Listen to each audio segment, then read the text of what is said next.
We hear from so many business owners who are struggling with high turnover, low morale, and teams that just aren't clicking. And so often the real problem isn't the product, the service, or the people. It's the culture. And that's why we would love to bring the business fix to your next event or webinar to help transform your team and to push your business forward. Ready to fix your culture and unlock your team's potential? Visit us at businessfixpodcast.com and click connect with us to learn more. I'm going to start this week with an analogy because, that fits. And it's going to be about a certain rock star, Vince Neil. That guy in the 80s tore it up. And as they got bigger, did it get worse? As he got promoted, did it get worse? Have you ever seen a rock star get promoted to something new and suddenly they are no longer the rock star? Yes. They act more like a rock being tossed into the water. They're sinking as fast as they can. And they want to grab onto you to take them. You're not taking me with you. No. We are going to talk about the Rockstar Trap, and we are going to talk about the Peter Principle, and you need to stay tuned. She's the CEO. He's the marketing and operations guy. If it's broken, you need the business fix. Have you ever promoted someone and thought that was a bad idea? Yeah.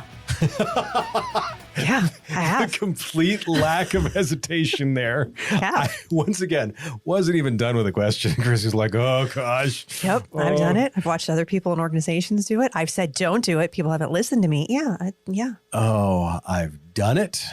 I've even been a part of it where I thought, I was like, I am ready for that promotion. I got promoted and I was like, why is this so awful? I thought this corner office was just going to mean I sat here with my feet kicked up and we were. Why isn't this easy? The problem that I see is so many people hire based on past performance instead of looking forward. Yeah. Problem is it's a wonderful thing to be able to promote from within. Yeah. It's one of the most amazing things to be able to give someone that gift of promoting from within because they grow, the organization grows. It's usually, smooth if you do it correctly. They've already understand the values and the culture. Correct. Yes. The biggest mistake that I see so many people make is that they promote someone based on their past performance and they don't treat it like a job interview. Correct. It should be like a job interview. Like, how are you going to handle these things in the future? Not, I saw that you're a good salesman. You should be a great sales manager. No.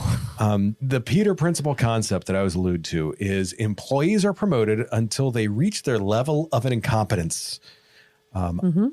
I've worked with a number of government agencies, and this seems to be rampant there. That's where it's the best. It is. You've worked really, really hard. So we're going to promote you to a job that you can no longer perform, and we're going to leave you there because obviously we can't promote you anymore. So you end up with someone in a job that can't do it. Yeah. So many times out of loyalty, hey, I think they may leave if they don't get a raise and a promotion. They really want this job. We must change their title.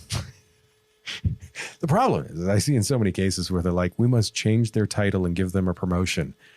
You can do that without making them do a different job. Yes. Tweak the job, change the title, give them a couple of more dollars. We'll get into this. Yeah. This is going to be, yes. I'm excited to talk about this one. First off, is there anything good going on? We've unbantered a few of these. It's travel season. It's a good time.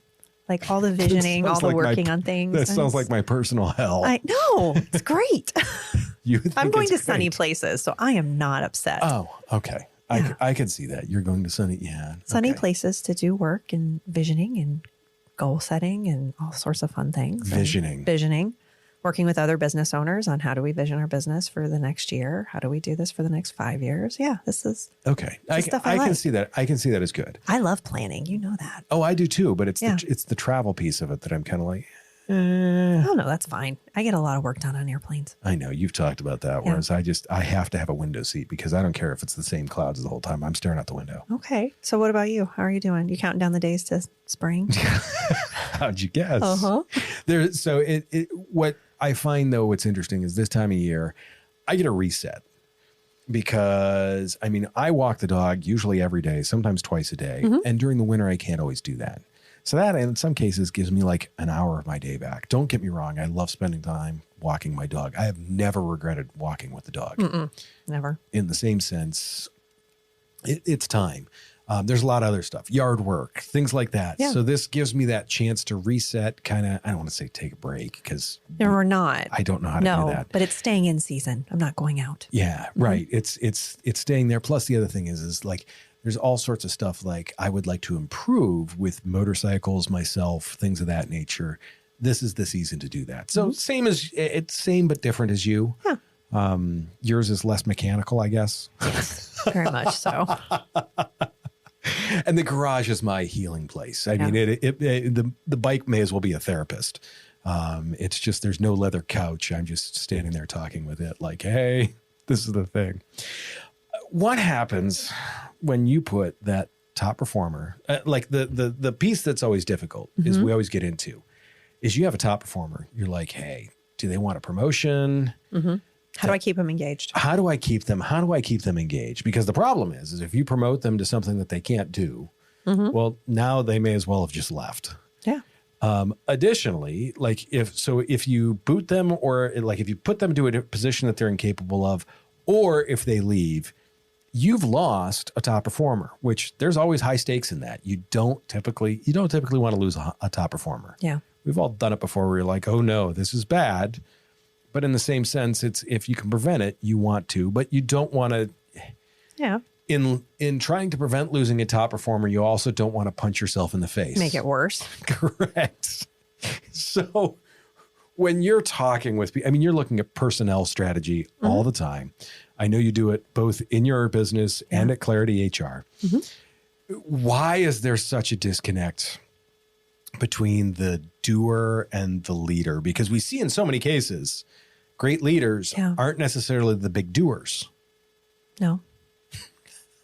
How do you do that math? Yeah. So, I mean, being honest, I promoted Rockstars into management thinking this is going to be great. Yes. And then they're amazing at the work. It's going to be fantastic. And sometimes it was until it wasn't. And other times it just wasn't. So it's just, I am speaking from a place of where I have screwed this up.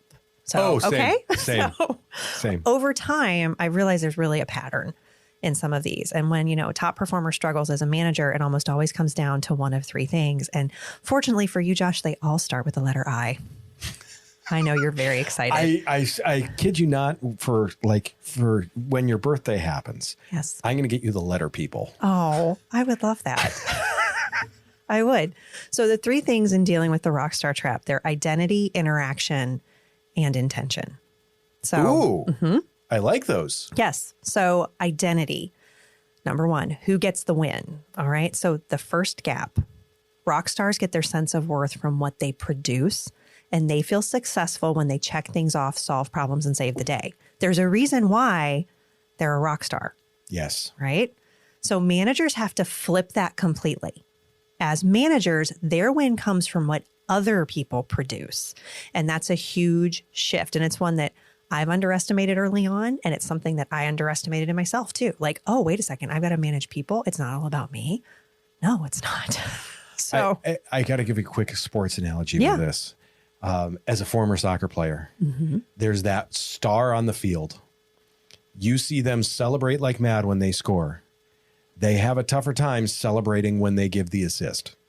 Yes, that's a good one. I mean, I've watched it hundreds of times. It just works that way. Difference between a rock star and a leader. Yep. Rock star and a manager. So, I've seen incredible employees struggle because they felt invisible once they stopped doing, once they got promoted to being the manager. And then they kept jumping back into the work because that's where they felt competent and valued. This is something we've also talked about with business owners. We're like, don't break it. Are you bored? Yep. I mean, you can do the same thing as a business owner. Like when you hire people and then you're like, oh, but I'm not the one anymore. Yeah, it's good for you. It's okay. So if you cannot shift your identity, or that person cannot shift their identity from hero to coach, management is always going to feel like a loss instead of growth. So they're not going to want to be a manager if they're not going to want to be a coach. And that's the first thing you got to talk about when you're starting to say, I want a promotion. I want to be in management. Are you ready to lead people? And are you ready to not be, number one, the smartest person in the room, and number two, the person that's always the hero? Are you ready to be the coach on the sideline? Correct. Yeah. Can you be the coach? I think we could end the podcast there and still be good, but I know you've got more to go. Yeah. So we did identity. The next is interaction. All right. That's that gap. So people skills versus task skills. And this is huge. So being great at the job doesn't mean you're great with people. Right? It doesn't. And I learned that the hard way. So just because you're good at this doesn't mean you're going to be good at the people part. Technical brilliance doesn't equal emotional intelligence. There's a reason why I've worked on a lot of emotional intelligence trainings. All right. So learn from me. I had gaps. I still am continuing to get better. I've got to interject here. The Scott Galloway thing that I use too. I spent so much of my career being right instead of being effective. Yes. Fits in this perfectly. It does, because leadership requires skills most rock stars were never hired for. That's coaching. They weren't hired to coach people unless they were hired to be a rock star consultant. Conflict. Yep. Most of them weren't brought in to deal with conflict resolution, feedback, and empathy. The big one is empathy. Most rock stars do not have empathy. They have sympathy for the people that can't perform like them. They do not have empathy. Yep. So, I mean, and I've watched new managers panic when they realize their job's no longer solving problems, that it's helping other people. It's navigating emotions. Yeah. Wide eyes, like, oh crap, I got to deal with the squishy people part. Yeah, that's what managers do. Yeah. So, and if no one trains them for that, then they default to impatience, avoidance, and micromanagement. And those are red flags for just disaster in the organization. So I guess we would never promote someone in finance without teaching them the numbers and how to do the math. But we do it with people all the time when it comes to management. We don't teach them emotional intelligence. We don't give them soft skills training. And we're like, fly, baby bird. And they do into a window. It's bad. I mean, to me, it beautifully said. And it's the biggest piece is we don't give them the expectation. No. Just be a manager. Be a manager. Well, what the hell does that mean? And if you're not a good manager and you're modeling what you're supposed to be, you better be good at it too. So if you're leading leaders, you need to build those skills as well. So that's interaction. Build the soft people skills. Build your resilient operating system. Learn how to communicate effectively. Learn how to give feedback. Yep. Learn how, and as a rock star, learn how to take feedback, because you're probably not going to be good at the manager part when you start. No. So just be willing to suck at something new. I know that it's hard, but if you really especially want to grow, as the rock star. Yes. Yeah. You're like, I used to be good at this. Yeah. Well, you're not right now, but it's okay. Let's get better. And if they don't want to get better, then that's where you kind of have that conversation about what do we do with this person? Another sports analogy for you. I don't know why I'm on this today, but it's like when you play at like let's say a state level, and then you go to nationals. Yeah. It's different. It's a different game. You got to learn different. It is. Yeah. All right. So that third eye is intention. So that's now versus next. Ooh, right? Yes. Top performers live in the now. They focused on how to do the work and what needs to happen today, whereas leaders have to live in the next. They have to pull people towards the future. They have to line them to a bigger why and make decisions that don't pay off immediately, which is hard for a rock star. Yes. What do you mean I don't get applause right now? What do you mean I have to wait 6 months for all of this to work? That's another one of those broken or bored. What do you mean I have to be patient?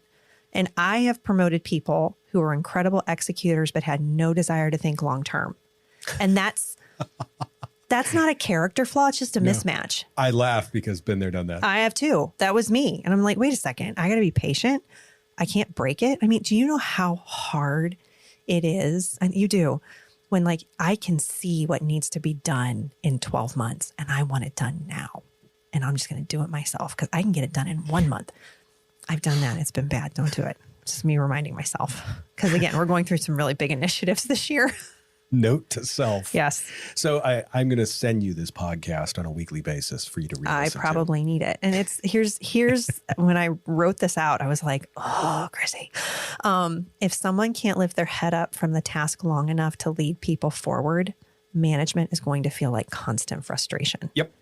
For them and for the team. So they're going to hate themselves. Their team is going to hate them as well. It's not just one thing. It's both.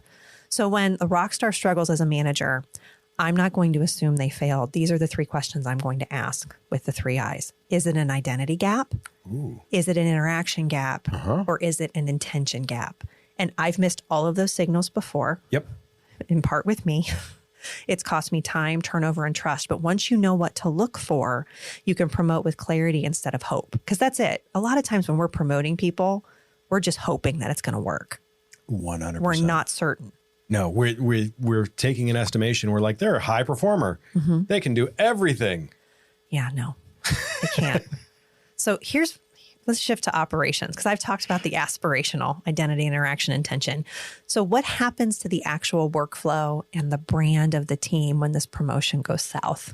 We're going to talk from our experience when we've screwed it up. So I don't have the 3 I's. I have the 3 points. Yes, I like these. The first one is the operational bottleneck. And I've seen this so many times. You have the hero manager. Yes. The team waits for the hero to be like, hey. What should we do? Correct.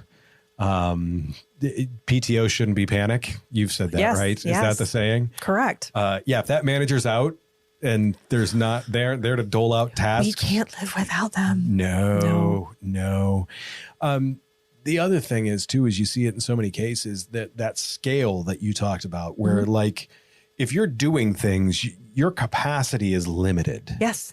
As a leader, like you have to think like you don't have a limited capacity. Your people do, and you have to work within that, but you don't. I mean, the capacity is limited by what's around you and your ability to bring more people in.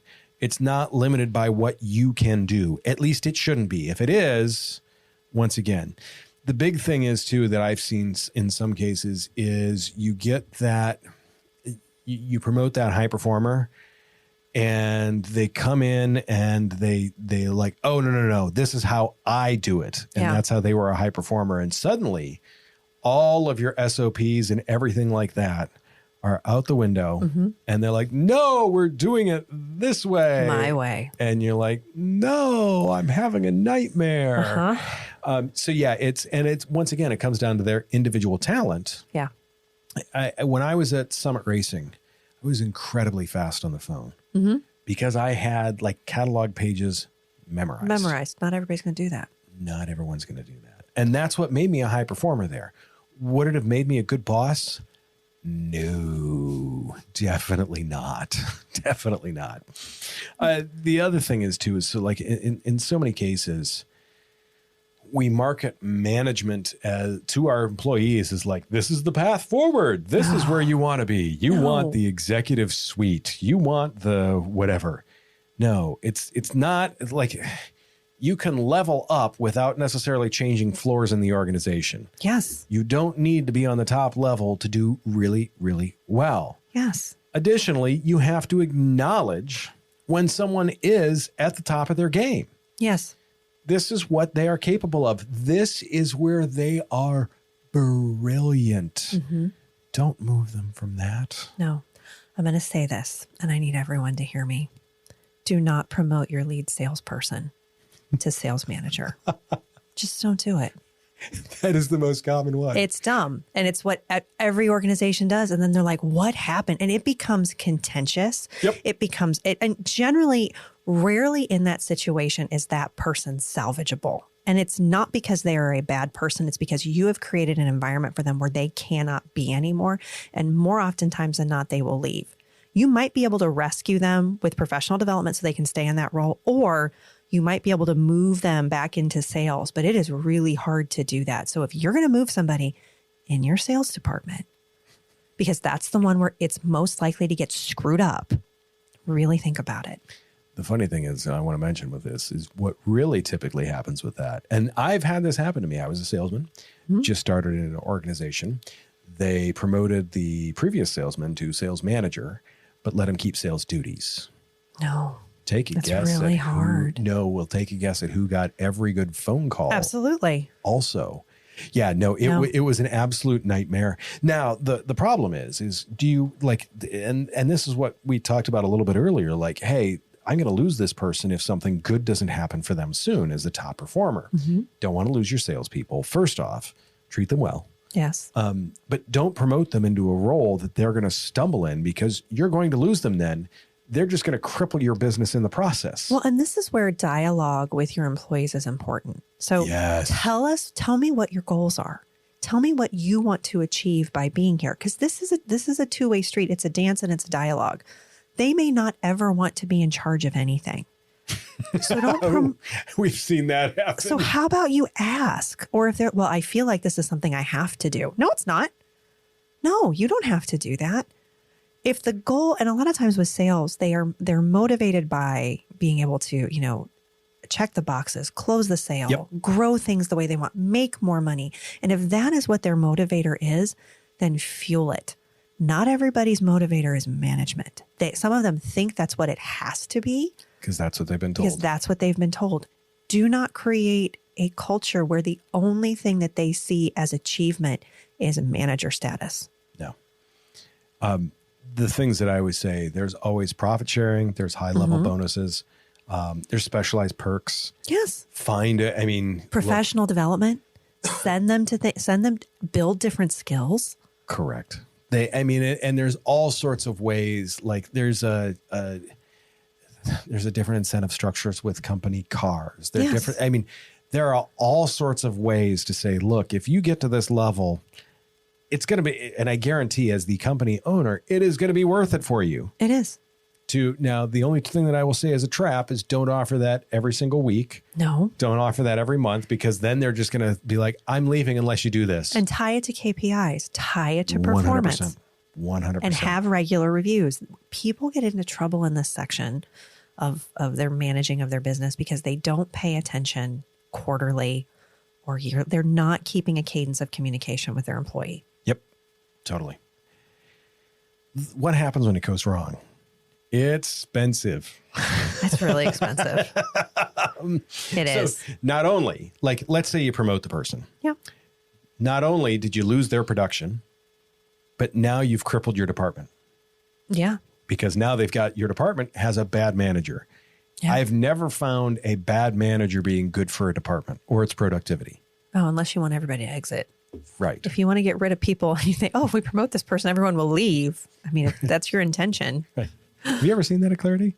No. Oh. No. I have seen where we started to see some people leave, and it's like, here's your warning sign. You've got an issue. And they're like, we do? Yes, you do. There's some red flags here. Yeah, but we haven't had a mass exodus. We did have a mass exodus with an insurance client once. Oh, that makes sense. Where it was literally like the team had 8 people, 7 of them left.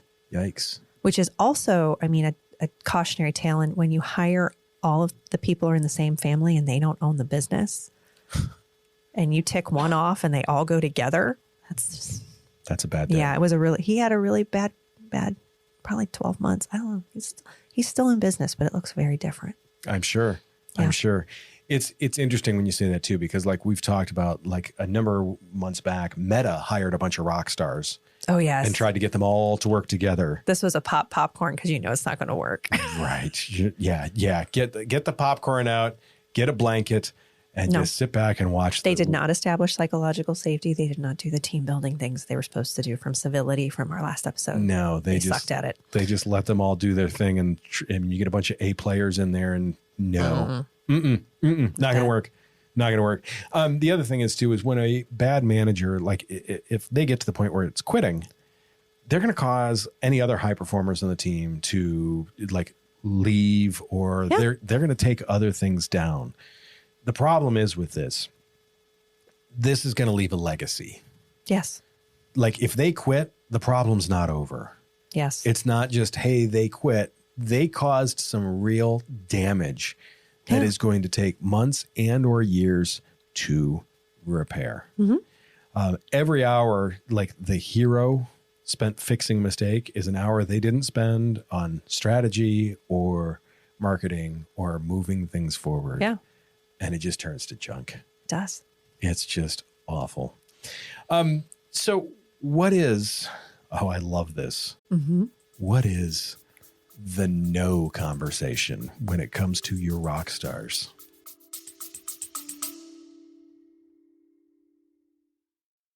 Let's be honest. You did not start your business so you could spend your days buried in HR paperwork or Googling how to handle employee drama.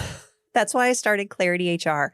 We're your fractional HR team giving you real people, real support, and real solutions. Whether it's compliance headaches, hiring struggles, or just needing someone to take the people stuff off your plate, we've got your back. So if you're ready to stop using duct tape and hope as your HR strategy and finally get some peace of mind, head over to clarityhr.com. That's clarityhr.com. Simple, clear, and here to help. I'll give you a few seconds to go to the website while we get ready to get back to the show. Oh, that is the I value you too much as blank to set you up for failure in management. That's hard to hear. It's really hard to hear. That is a 10-minute sweaty sentence. It is. It's a real, that's where Dear Man Give Fast really comes in. Build those interpersonal effective skills. It really is. So it's one of the hardest, most loving conversations that a leader can have. And framing it, how you frame it matters. You can't just 100%. be like, nope, you're not ready. Like maybe if you're in a family business, like, and that's how you talk to each other, but you cannot do that generally with a human, especially when they are a really good performer and they're coming to you saying, this is what I want to do. And you're going, I know that may be what you think you want to do, but that's not it. There's a gap there. Yeah. And it's figuring out, like, it's not saying, hey, you idiot. Yeah. It is saying, look, they may not know the things that are expected of them. Yes. If they move to leadership. Yeah. Or they're like, I want your job. And you're like, okay, well, let's talk about what my job really is. That's because exactly you're seeing the smiling part of my job. You're not seeing all these other things. So let's talk about what I do. Right. Another thing I would say is, is that gap analysis with them, because there may be things, showing them the specific leadership skills they lack so that no feels like a not yet. Because there are some people that I think can be good managers if they can develop the skills. Because part of what makes you a good manager is being able to be coachable, to coach other people, and being open to change. You cannot be set in your ways and rigid. So a no without that context feels like rejection. A not yet with a skills gap and saying this is the pathway that we're going to do to develop it. I think that feels like, it feels like development. It feels like progress. It is. And it's the big thing is it's saying, hey, there's some pieces about this that you don't necessarily, that you can't see. Yeah. It's not that you don't know, it's that you can't see what's going on with this and how we're doing things. And the problem is too, is it took me until like my mid-30s to find a decent mentor that coached me on how to properly manage people. And all I had before that was horrific toxic examples. Exactly. So if someone comes in as a high performer and they're there for a year and they think, hey, this is great, I should be doing the things, but like most of their prior experience was with crappy management. Yeah. You have to be like, we need to work on polishing this up to make sure that this is ready. Yeah. And it's so much about, how we say it, but then also creating the path for them to decide to succeed. So if you're like, no, you're not ready yet, and you don't provide any way for them to develop, then they're going to leave anyway. Yep. You have to be a good leader and a good manager to be able to manage the situation as well. Because you've got to be able also, you've got gap analysis of, I don't think you're ready yet, but here's the things that you need to potentially do. Here's the things that I think you should work on. Let's work on building those skills together. How about we work on, you have someone that wants to be in management. Don't look at them and go, no. Don't laugh. No. Say, that's a really, tell me more about why. The way you said that, it was like, no, bad dog. Yeah. No, don't do that. Sit. It's funny the way you present that in that way, because too often people are said, hey, you're not ready. Yeah. But not given any tools. Like, you're not ready yet. Well, why am I not ready yet? And the only example that I can give for that is like if a kid gets ready to go outside and it's winter. Yeah. You're going to tell them, hey, let's get you a coat and some boots on. If they're standing there in their socks and underwear, you can say you're not ready, but the kid's like, no, I'm ready. No, you're not. Right. No, you're not. Right. Yes. So if you have to show them, hey, here's a jacket. Here's how we put the jacket on. Here's snow pants. Here's how we put the snow pants. Those are the things that you have to show them. Clarify those expectations. Correct. Here's where you need to go. Not just you're not ready, because I guarantee you that kid is running out into the snow. Yes. And it's okay for you to have the conversation of, you're not ready yet. Here's where we need to go. Yes. And then also modeling what you want that person. And don't forget about them. Don't leave them over on the island in their professional development plan. Like we have someone right now in our organization. She's been with us for over a decade. And we've slowly worked on getting her to a space where she has developed. And this is no longer job. This is career. Nice. And so we had a conversation about 2 months ago, and she has told me several times, I'm not ready. Or I've told her, we're going to move you forward. Here's how we're going to work through that. And now we had the conversation together of you're ready and you're going to move forward. And this is what we're going to do in order to get you where you need to be so that you can be successful. Because some of it is you have to be able to coach those people. They have to be willing to be coachable. And if there's a difference between someone being coachable and accelerating in their career and being coachable in the job that they are in right now. Yep. I am perfectly happy if someone is coachable in the job that they are in right now. I don't need everybody in the organization to want to ascend all at once. It becomes chaotic. Oh, sure. Yeah. And then you run into that competition and all the other stuff. Correct. So we don't have to deal with that, fortunately, in our organization. But I think it's really important that you show people the leadership skills that they need to build and you don't block their path. That's the other part is if they want, as you grow as a leader, as your business grows, you are not going to be the only hero. No. And you got to let other people be the hero. Yes.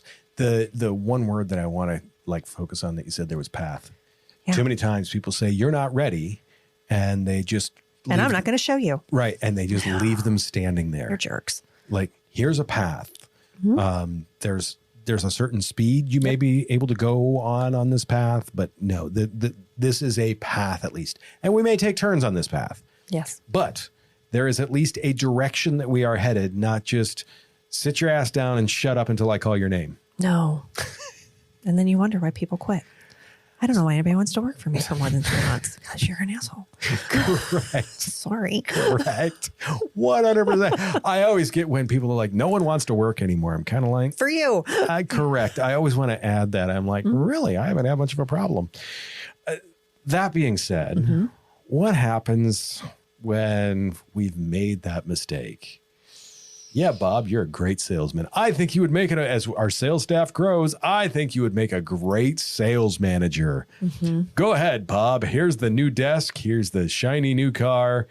And just the look on your face says, like, I feel like that was a PTSD look.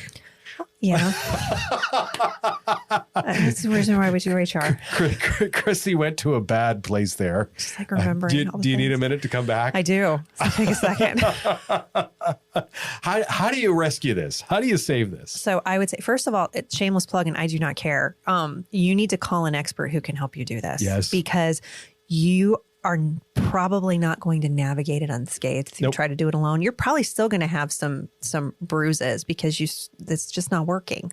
So it is really important that you have somebody who can help you see what you can do, what you can't do. We're just going to reverse this like it didn't even happen. Take back your pay, you got to talk to somebody, make sure you're doing it the right way. So that's number one.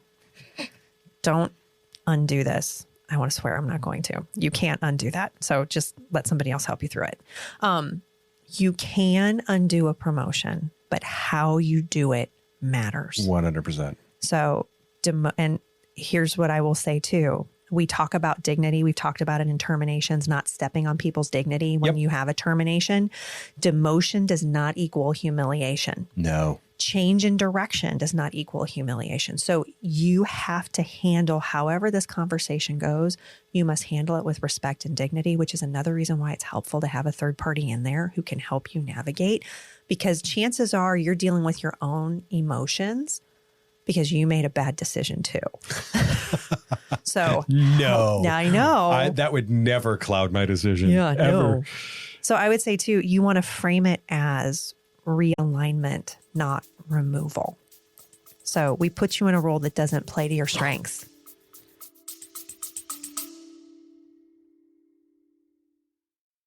If you're a small business owner navigating the world of marketing or looking to establish yourself as an industry expert, you already know the power of a great podcast. But getting it all right from the sound to the strategy can be a headache. And that's where Pedal Stopper Productions comes in.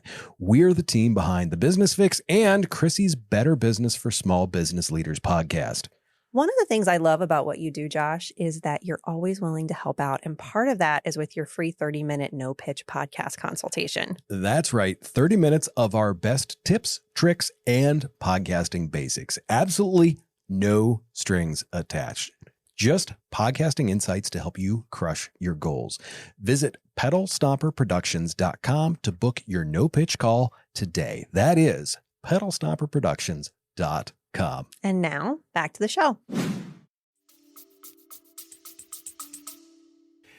I love that piece because the problem is too. We did this. We screwed this up. Yes. I'm sorry. I messed this up. And for you to say that is one thing. Now, the only other thing that I say that there needs to be some elaboration. Yes. Because the problem is documentation. You have to go in with documentation. This isn't working is not. No. That's not documentation. But the other thing that I see is you have to give them something to go off of, not just, we're going to go in a different direction. Because when people say that, that doesn't take the sting out of that demotion. Yes. You have to say, you can't say we're going to go a different direction. No. You have to follow that up with, this is the direction that we're going and why. Yeah. And it has to be an accurate thing that, once again, respects that person, respects why it's different. All of those things you have to think about. You can't just be like, we've decided we're going to go ahead and go a different direction. Because that, once again, you may as well just say, hi, you're an idiot. Go back to the sales floor. And sue us because we did this wrong. And I would say the longer you wait, the more damage is done. 100%. So to them, the person that you have promoted to failure, and to the team. So, fast course correct builds more trust than letting them quietly fail. 100%. Because when you let them sit there and flounder, or they're flailing about, they are feeling underwater too. They are. And there are some people that when you have this conversation, when it's done well, will say thank you. Yes. Thank you. I don't like what I'm doing. I would really like to do something else. I'd really like to go back to my old job. I'd like to keep the pay that I have. You're like, okay, I screwed that up. So yes, you get to keep it. Yep. And it should be, there's so many things with that. The rescue mission is one of those things where, it's fumbled so often. And that's why, really once again, we come back to this. This is when that person's like, look, they just removed my dignity by saying you're getting demoted. Yeah. And so now guess what? They're gone anyways. Yeah. Once you've done that, they're out. They are. And depending on how you do it, if you don't do it right, you can create a hostile work environment. You can cause problems. Those individuals too could leave and take people with them. So imagine that. Yeah. Especially there's always that one charismatic person where you're like, oh, I'll follow them. Yeah. Right. They are the Pied Piper. It can happen. And they can do it with your clients. They could do it with you. It's like, how do you lock it down? How do you ensure that everything works the way it's supposed to? Yeah. How do you not screw it up, even though you've already screwed it up? That's why you call an expert. The funny thing is that I was just thinking about with this, we are talking about how to handle rock stars. And you and I are both scared to death talking about this topic. Like, oh, this is bad. I know I'm hard to handle.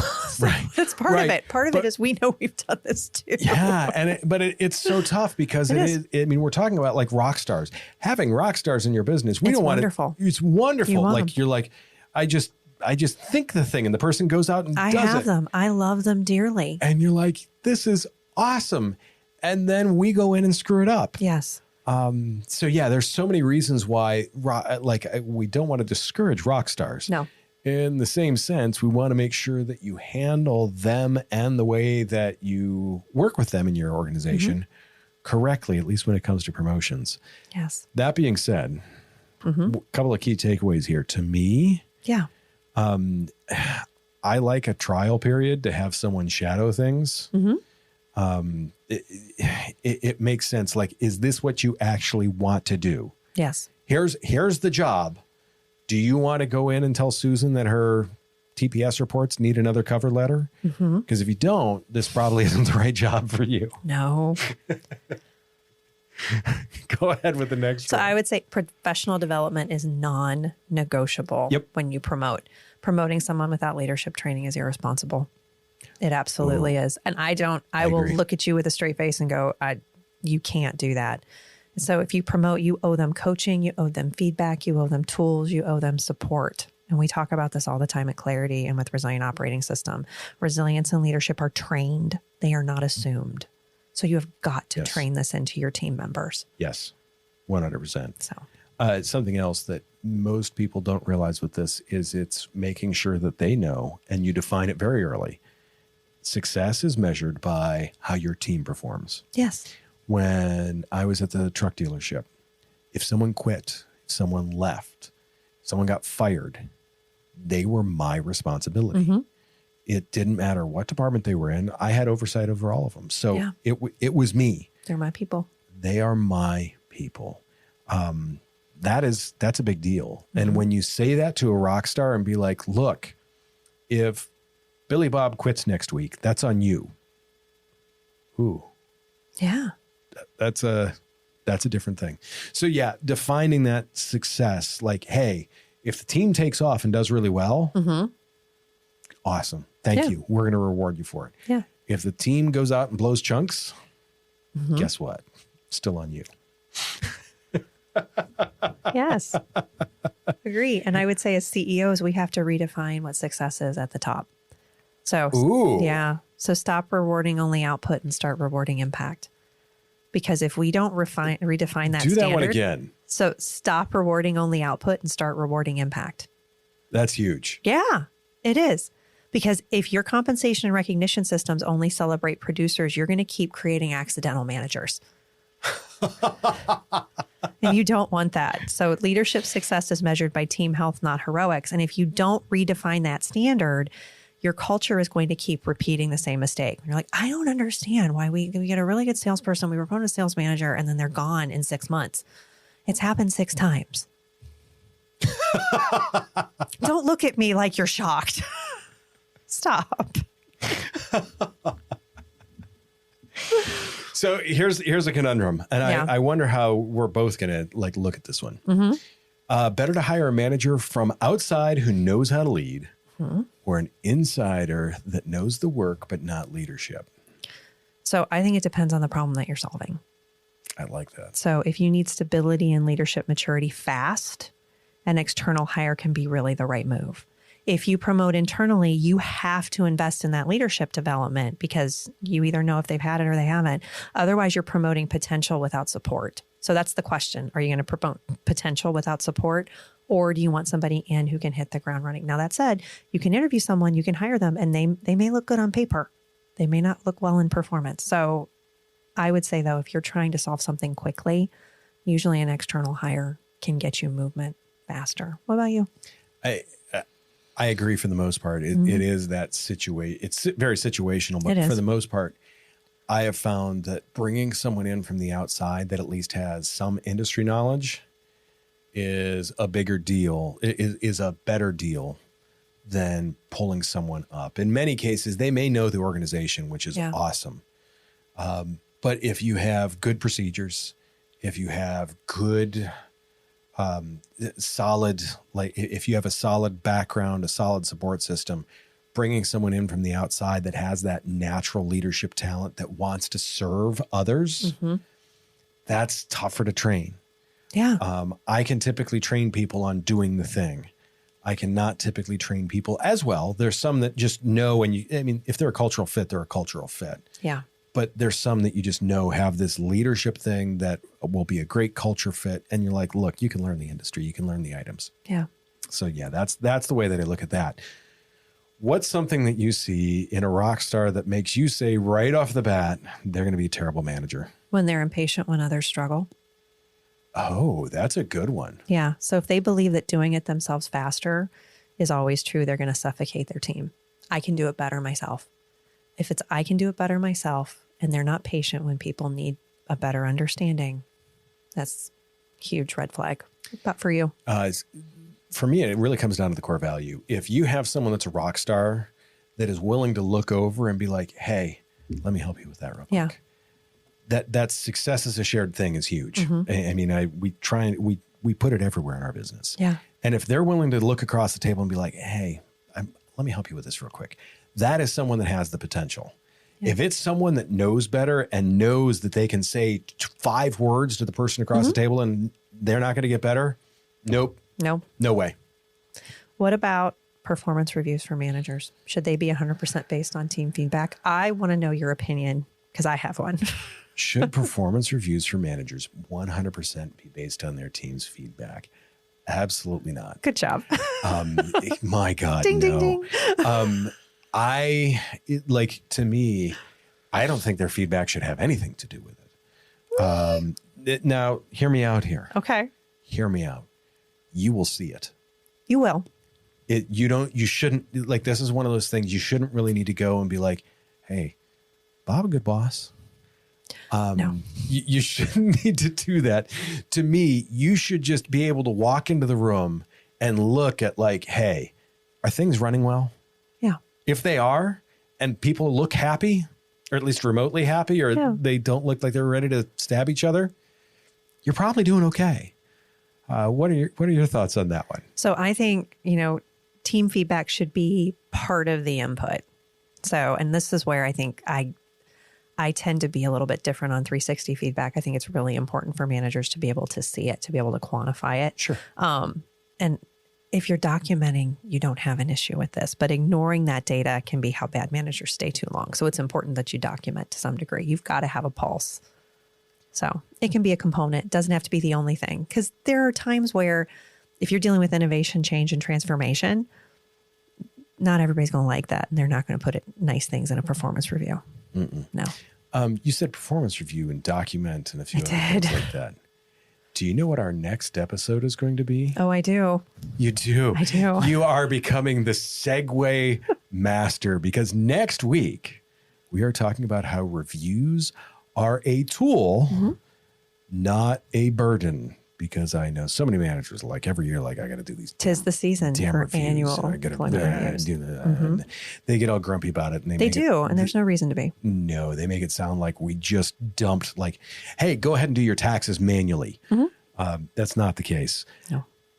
Do us a favor. Hit all the socials for Business Fix Podcast. Go to thebusinessfixpodcast.com. If you want to check out old episodes, if you want Chrissy and I to come speak at one of your events, do a webinar, anything like that, we would love to do that. It's so much fun. We will take our comedy show on the road. That being said, like I talked about, reviews are a tool, not a burden. That is next week's topic. Do us a favor. Take care of yourself if you can. Take care of someone else too. We will see you very, very soon.